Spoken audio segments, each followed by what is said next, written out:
ये आप देख रहे हैं, जब भी वोट कास्ट होता है सिंगल पेज आता है लाइक दिस। अगर आप ज्यादा डालेंगे तो वो ये पूरी उस शेप में आएगा, 8, 10, 15, 20 इकट्ठे डालेंगे। ये नजर आ रहा है। ईमान ये देखो, ऊपर से भी देखोगे ना, ये एक है और एक ये है, ये पूरी कॉपियां देंगे। इलेक्शन कराने की जरूरत क्या है, वैसे ही इनको दे देते हैं। डीवीडी के नीचे देखें, ये वाली देखें, ये बिल्कुल नीचे देखें, ये 4-5 इकट्ठे हैं।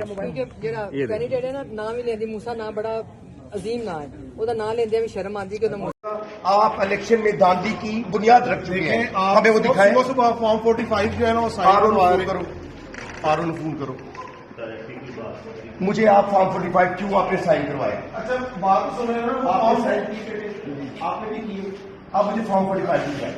मैं आपने फॉर्म 45 आपने भी साइन किया है, किन्होंने करवाया? इन्होंने करवाया। मैं उम्मीदवार हूँ। मैडम आपसे साइन करवाया 45 फॉर्म, तो इन्होंने उसकी वजह नहीं बताई कि अभी से क्यों करवा रहे हैं? वो ये कह रहे थे कि बाद में टाइम वेस्ट हो जाता है, ज्यादा टाइम लग जाता है, तो आप कर दें, हम आपके सामने रिजल्ट बनाएंगे। आपने नहीं किया साइन, तो आपको क्या वजह बताई है साइन? टाइम वेस्ट ना हो, काम जल्दी